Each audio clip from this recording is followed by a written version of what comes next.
ចេញក្រៅក្រត់គុណខ្មែរគូទី8ដល់ជ្រុលដើមសាកកវ៉ាត់ទឹកទី5ជាទឹកផ្ដាច់ប្រត់បាទឈានចូលដល់ទឹកទី5ជាទឹកផ្ដាច់ប្រត់ទឹកកាត់សក្តិឲ្យចាំមើលថាណានឹងទទួលបាននៅជ័យជំនះបាទបន្តដល់ចូលបាទទឹកនេះបើសិនជាអ្នកគ្រូក៏ប្រកួតទទួលបានទឹកប្រាក់បាទឧបត្ថម្ភ10លានរៀលបាទបាត់កែស្រាំឆ្វេងទៅវិញទៅមកបាទធាក់ឆ្វេងពីសង្ឃឹមដល់ចូលចាប់គ្រាកពីធុនសងបាទចាប់គ្រាកទាញធ្វើឲ្យអត់តាន់ចេញឡើយទេបាទប្រុងចាប់ឲ្យដួលបាទតែអត់តាន់ទេច្រែងកាច់បាទអញ្ញាកដារត់ទៅចាប់គាត់ទាញមកកដាសង្វេនធ្វើការប្រកួតជាបន្តទៀតដល់ចូលទាត់ស្រាំជាបន្តទៀតពីសងលោកឆ្វេងពីបនសកម្មធាក់ចេញពីបនសកម្មវេឆ្វេងតាមស្រាំជាបន្តទៀតពីសងបាទចាប់អោបគ្រាកឲ្យទាញបាទប្រើកម្លាំងដូចគ្នាចាក់ជង្គង់ស្រាំពីសងហើយក៏បាត់កាយជួយពីសងជាបន្តទៀតបាទអូបាទញ៉ាកដារត់មកបំបែកចាប់ញែកតែទាំងពីរទាញមកកដាសង្វេនដើម្បីធ្វើការប្រកួតជាបន្តធាក់ឆ្វេងបាទចូលលីវាពីបឺតសង្ឃឹមបន្តដល់ចូលជាបន្តទៀតបាទធាក់ឆ្វេងបាត់ជារយៈពីគុន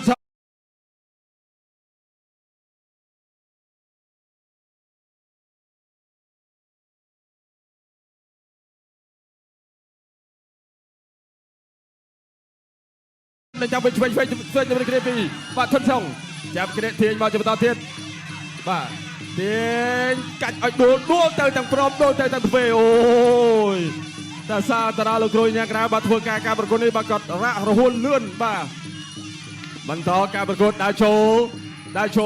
លពីសេហុងដល់ចូលចាក់ជង្គង់ស្រាំមកវិញទៅគ្រាពីបាទសង្ឃឹមជង្គង់ឆ្វេងពីធុនសងជង្គង់ឆ្វេងតែផ្លាពីសង្ឃឹមបាទជង្គង់ស្រាំមកវិញពីសេហុងបាទចាក់ជង្គង់រៀងស្រាលទៅហើយបាទថាតែអ្នកទាំងពីរបាទប្រឹងចាប់ដូចគ្នាបាទបន្តដាក់ចូលតែជាបន្តទៀតបាទឥឡូវនេះទាត់ឆ្វេងជាបន្តទៀតពីសងចាក់ជង្គង់ស្រាំមកវិញដូចគ្នាពីបឺតសង្ឃឹមរស់កែងស្រាំបន្តិចសិនកាច់អូយកាច់ដួលទៅទាំងព្រមបាទដួលទៅទាំងទ្វេបាទញ៉ាកដាមកតកងមកជួយបាទជាបន្តទៀតបាទបន្តការប្រកួតជាបន្តវត្តសម្រាប់ការប្រកួតទឹកទី5វិញឆ្វេងមានណាម្ដាយដូចគ្នាបាទចូលពេញដូចគ្នាទាត់ឆ្វេងពីបនសកម្មវិញឆ្វេងជាបន្តទៀតពីធុនសងបាទដាក់ចូលជាបន្តទៀតពីសងធាក់ឆ្វេងពីបនសកម្មលោកឆ្វេងមកតែសិនដាក់ចូលជើមជើងណាចេញស្នេហ៍មុនទាត់ឆ្វេងជាបន្តទៀតពីធុនសងចាប់គ្រាចាក់សោតូមកតែសិនបាទទាញបានជង្គង់ទេទាញបានជង្គង់ស្រាំពីសងចាក់ឆ្វេងមកវិញដូចគ្នាពីសកម្មចាក់សោតចុះបញ្ញាកដាក៏ចាប់ញែកបាទចាប់ញែកឲ្យដាច់សិនបាទញែកទាញឲ្យផុតពីគ្នាសិនមកដើម្បីធ្វើការប្រកួតបន្តតាដូតកាប់គោលជើងក្រោមកាប់គោលជួយម៉ៃពីសហុងទាញមកចាក់ជង្គង់ឆ្វេងផ្លាមែនទៅមិនមកបាទផ្លាជង្គង់រៀងខ្លួនរុញផ្ទប់នឹងសង្វៀនបាទពេលវេលាទឹកទី5ដែលជាទឹកចុងក្រោយទឹកកាត់សក្តីក៏នៅសល់មិនច្រើនដែរបុកជាបន្តទៀតដល់ចូលធាក់ឆ្វេងបាទជើងរាក់បាទក៏លោះកាយពីខាងក្នុងជាបន្តទៀតចាក់ជង្គង់ឆ្វេងសមមកវិញដូចគ្នាជង្គង់ឆ្វេងទៅមានមកបាទអញ្ញាកដាក៏ចាប់ញែជាបន្តទៀតបាទទាញមកកណ្ដាលសង្វៀនដើម្បីធ្វើការប្រកួតបាទជ្រុំជើងដើរចូលទាត់នឹងកុំជណាបាទធាក់ឆ្វេងធាក់ស្រាំជាបន្តទៀតពីសេហុងបាទអត់តាន់ត្រូវទេបាទការវាយត្រឡប់ទៅវិញដើរចូលជាបន្តក៏ចប់ទឹកទី5ខៀវឬក្រហមក្រហមហូរមួយយ៉ាចុះបាទខៀវហូរមួយ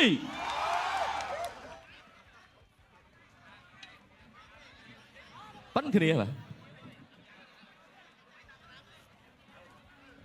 5ទឹកពេញញាក់សាច់ទៅធឺតបាទគុណស៊ីហុងបាទយើងទស្សនារូបភាពយឺតបាទទឹកទី5ត្រង់នេះបាទដើរចូលពីបាទស៊ីហុងបាទលោកណាប់ដៃឆ្វេងបឺតសង្ឃឹមដកបន្តិចបាទបត់កែងជង្គង់ស្ដាំរបស់បឺតសង្ឃឹមបាទទៅជាបន្តទៀតបាត់ធាក់មួយបាទចូលពេញតាមទ្រុងលោកណាប់ដៃស្ដាំច្រកពងបានមួយមកវិញបាទចូលអោបនេះលោកគ្រូធុនសុភាហូបប្រាវបាទអរគុណបាទបញ្ចប់ទៅពេញ5ទឹកបាទបន្តិចទៀតពុកម៉ែបងប្អូននឹងបានដឹងថាតើខ្សែក្រវ៉ាត់បាទបានទៅលើរបស់លោកគ្រូធុនសុភាឬក៏បាទស្លាកជ័យទី2បានទៅលើលោកគ្រូសេនប៊ុនថេនបាទលោកគ្រូទុយវណ្ណរាអាវពីពណ៌សទៅពណ៌ក្រហមហ្នឹងបាទបងប្អូនយើង5ទឹកបានបញ្ចប់ទៅដោយតានតឹងបំផុត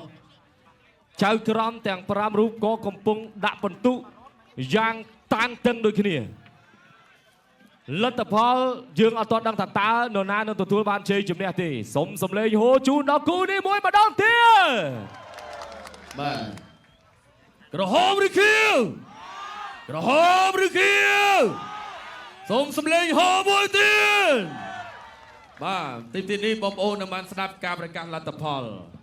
បាទតានតឹងមែនទែនបាទសម្រាប់គូនេះស័ក្តិសមជាបេក្ខភាពនៅក្នុងព្រឹត្តិការណ៍ The Battle Austria Kingdom បាទអញ្ចឹងថ្ងៃនេះចំណោមអ្នកទាំងពីរមានម្នាក់ទទួលបានទឹកប្រាក់10លានបាទចាំមើលថាតើលទ្ធផលបានទៅលើកីឡាកររូបណាក្រហមឬខៀវខៀវឬក្រហម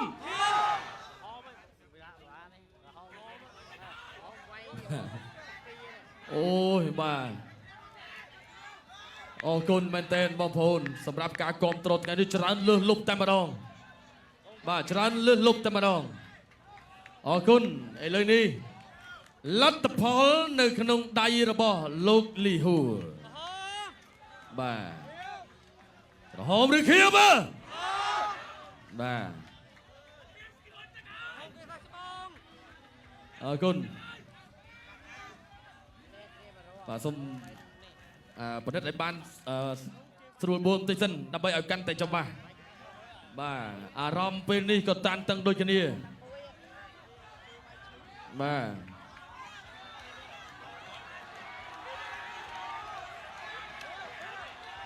បាទសូមពេលបន្តិចបងប្អូនបាទសូមបន្តិចបាទ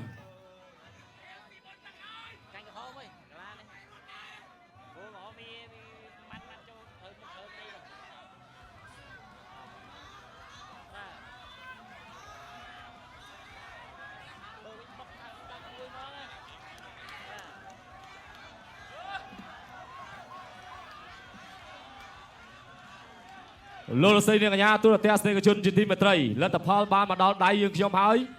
មិញនេះខ្ញុំសូមពេលបន្តិចតែសារតែអត់ទាន់ច្បាស់បាទឥឡូវបានសួរចៅក្រមរួចស្រេចហើយបាទចៅក្រមទី1លោកលក្ខពុទ្ធិសិទ្ធឲ្យជ័យជំនះទៅកីឡាករបង្គោលក្រហម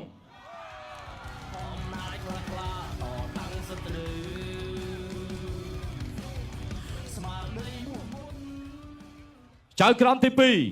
2លោកខុនច័ន្ទគុណវត្ត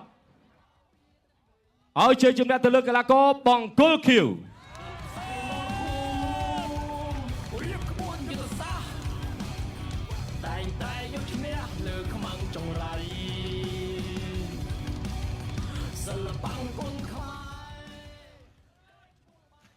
ចៅក្រមទី3លោកទុយសុជាតិ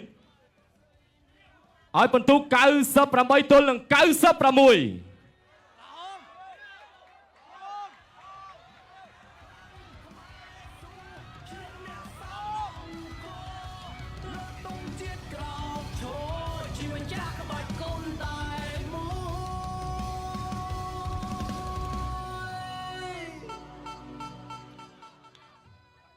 ចៅក្រមលោកឈុនអេលី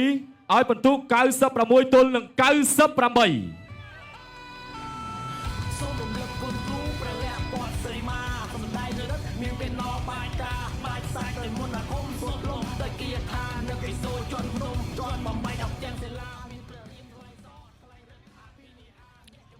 លោកគ្រូប្រាជ្ញា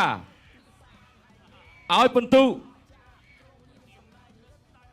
97ទល់នឹង97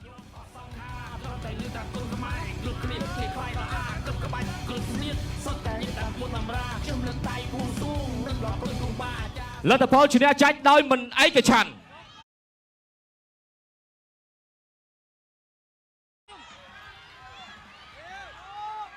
ជ័យជំនះបានទៅលើ